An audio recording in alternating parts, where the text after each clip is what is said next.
diving. Joy. Deeper. That's right. And it's not a dark hole. It's a light hole. That's right. Let there be more light, people. Let there be more light. So what we wanted to do is for our subscribers, paid subscribers, is to share some practices that we have because, as I shared in the podcast, I wake up with a thought of I don't want to face the day. But then there are things that I do after that that's going to help me to get my frequency right. But why don't we start with your practice that you and Jared did this morning? Oh, I love that. So, this morning actually was really beautiful. I'm going to brag about my husband for just a minute because you should brag about your husband. He's amazing. I said the one thing that I love most about my relationship after 20 years is that I love that both of us have really committed to the energetic practice of our individual joy, right? Like as much as I'm committed to my joy, like watching my husband be in his commitment to his own joy, it really, I think that's what's powerful. And that's why I love you and our friendship, because I surround yourself with people who are committed to being in the practice of their own joy. And so this morning, before kind of the world started moving, my husband and I went out on the deck and we were sitting there and he was telling me how much he really enjoyed yesterday. And I was like, really, what did you enjoy about it? And right now we're remodeling our house. So he's taking the lead on going into all the stores and ordering the things and paying for this. And he's running around, making sure they have that tile and this. It's a lot of work that he's doing. Right. And you can do that work and you could do it like, and pushing through it. And I got to do this and hurry and do that. And there's an order in which, and now it's out of order and you can let things frazzle you. But he really walked me through how he was intentionally pre-paving each of his experiences. And he said that he sat in the car and he would just take some intentional deep breaths in and he just let himself feel good about what he was about to do. And it wasn't like he was doing it. He wasn't getting on stage and talking to a million people. He wasn't going to do a podcast. He was just going to go shopping for some faucets. Right. And it's like this is what really stood out for me. And what's really deep about this for me is that he is owning his joy in the mundaneness of life. Right. And that's that. It's like you have micro moments to practice joy and practice owning your energetic frequency. It's always available to you, but are you making it a practice? Right. Are you stopping intentionally for 20 seconds before you go into the store so that you can align your energy and feel grateful for what you're about to do and feel good about the interactions you're going to have? Because guess what? That's going to impact what happens. Right. And so and to be able to witness someone in their practice. Wow. Yeah. That's the deeper conversation. Yeah. And awesome. I think it's the awareness, the acknowledgement, but then even to revisit it again the next morning at coffee with you and get even more goodness out of the practice that he did the day before. It's just like, you're just squeezing. And if there's anyone that you want to be sharing a fun practice like that with, it's you, because then when we share it with you, you're just like, it's good. I certainly and then feel it's it. We're just doubling down on the joy. Yeah. And and what a gift that's always available to us. But so many of us just kind of go through experiences unintentionally. Jim, my father-in-law who just passed, he kind of taught me something like context, right? Context is the energy that's living around you at all times. And what's amazing about context is whether you define your context or not, a context is always being created. Right. And so it's like what Jim would say is define the context. What do you want to think? What do you want to feel? What do you want to generate? Where do you want to go? Like, what do I want this moment to feel like? What do I want to look like when I walk out of this moment? Like it's that forward focused owning of the energy that has such a dramatic impact on what actually happens in your life. Yeah. Yeah. So my practice in the morning, and this is what I do every morning, and it's a little science based, because I was listening to, this is ages ago, listening to a Andrew Huberman podcast, and he's a neuroscientist, I think, from Stanford University. And he's saying that, and this is especially to help you with your sleep hygiene, but your sleep hygiene starts from when you wake up in the morning.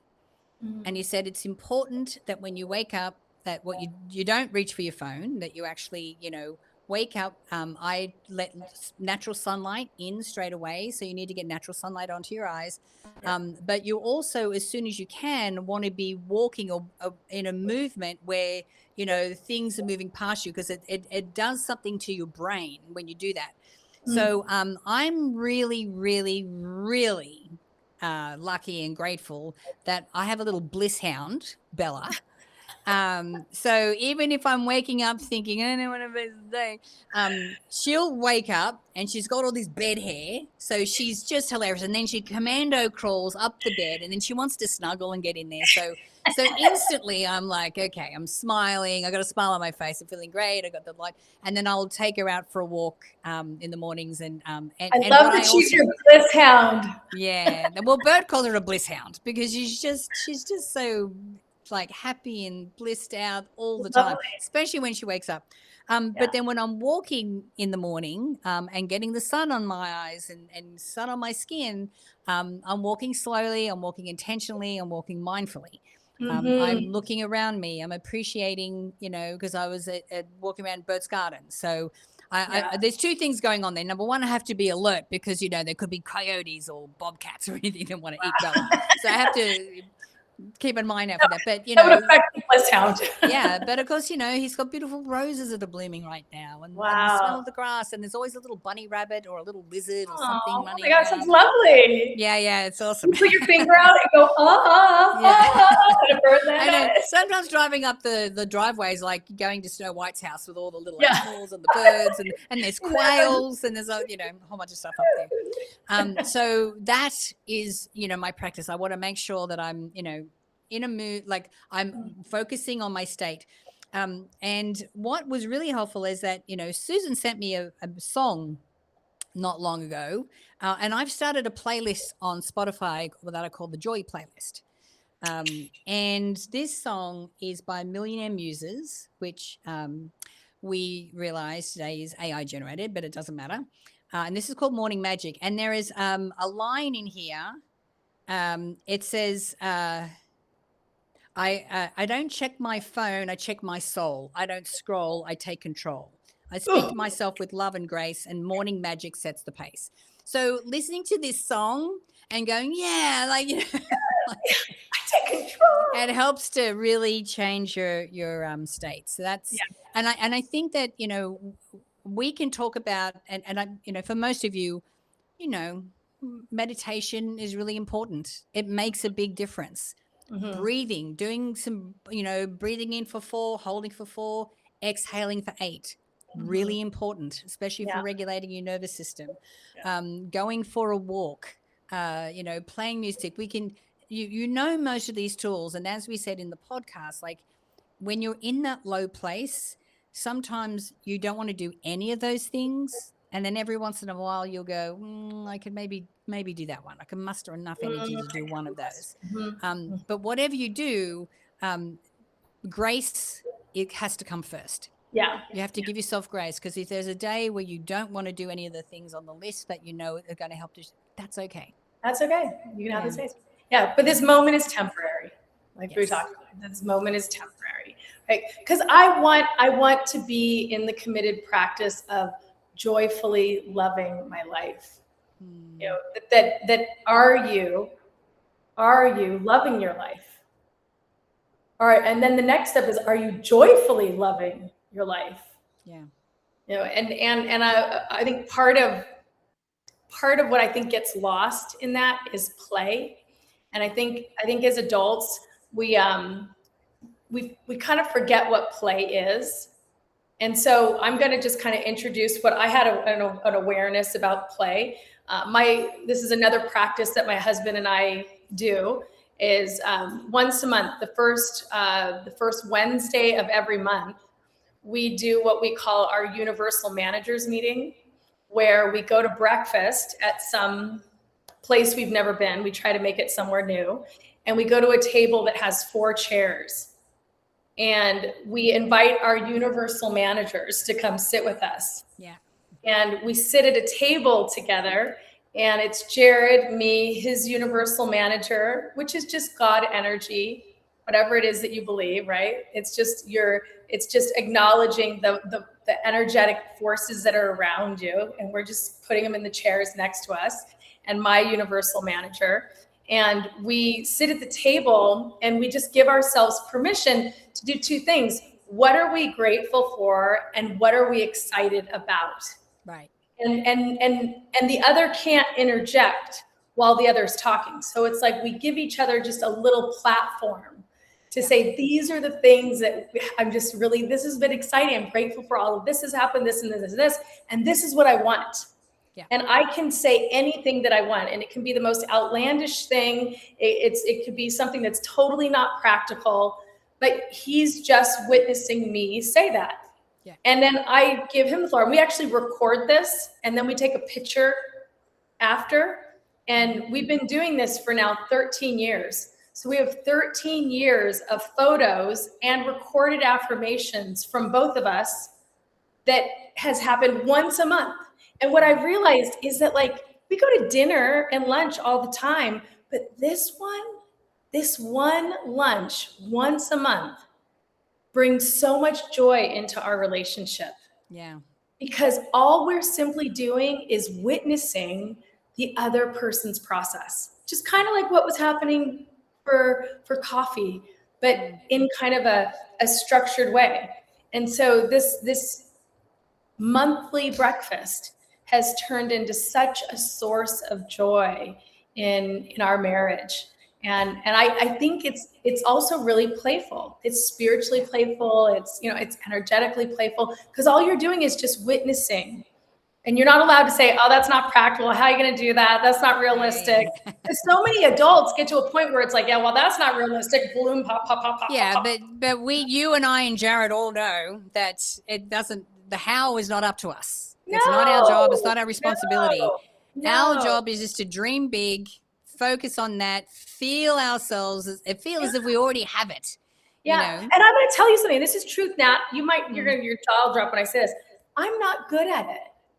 Right. Honestly, I'm my temperament is I'm really happy in the moment. Mm-hmm. My growing edge is to give myself permission to have more of a vision about the future. Yeah. Jared is a big thinker. Like, boy, I'll never forget when we were sitting in our backyard in LA, and he looked at me and he goes, I want to live in Mexico, and I want to pool in the jungle. And I was just like, who are you? And I didn't say anything, but inside I was like, but like he was the one that had the vision for moving out of the country and having a different life. And and the only thing that I didn't do was say, how are we going to do that? Right. It wasn't met with cynicism, but he is the vision. I have to work on this. And it's what I want to continue to work on. I want to continue to dream bigger and envision my future bigger, because that's my work. Yeah. That's my work. Some people are really good at it, but they get all jammed up in the moment. Yeah. Right. So wherever your work is, keep doing the work. Yeah. Yeah. Yeah. All right, everyone. Well, thank you for joining us this week. I hope that you've enjoyed a couple of these. Are some really, deeper practices, and a practice is not something you do once. Or, every once in a while. It's something that you want to be committed to. And there are those practices that you guys do once a month, and there's other practices that we really want to do on a daily basis. Yeah. Yeah. Because regardless of where we are, going for a walk, getting in the sun, playing with the dog, these are things that if you make them an automatic part of your day, you don't even have to think about it. And what you're already doing unconsciously is setting yourself up for success. Yes. So, yeah. And those practices are with yourself, and those practices are with the relationships with the people that are in your life. Yeah. Don't be afraid to practice joy with the people in your life. All right. Well, thank you so much for your time, your energy, your life, and for your subscription. Thank you for being a subscriber. We appreciate you being a part of this community. Hopefully you got a little bit of a jolt today. All right. Have a good one. See you next week.